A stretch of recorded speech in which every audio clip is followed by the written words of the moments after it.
Hi, this is Kevin from VentTabs. I wanted to take a minute to show you sort of the mechanisms of a vent and how we help repair these vents. In this case, you can see those missing vent tabs, which actually control the airflow. But I also wanted to show you basically how an air vent works. You can see, so this is the side which would be facing on your dash. See this actuator arm? This actuating arm actually is opening and closing the duct in the back that allows cold air to flow into the vent. So all we're doing here with VentTabs is simply reconnecting these louvers.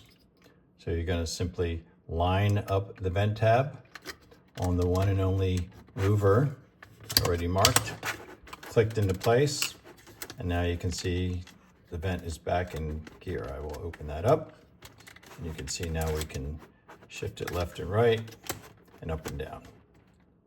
So that's the after case, and that's what we do at VentTabs. Check us out at VentTabs.com.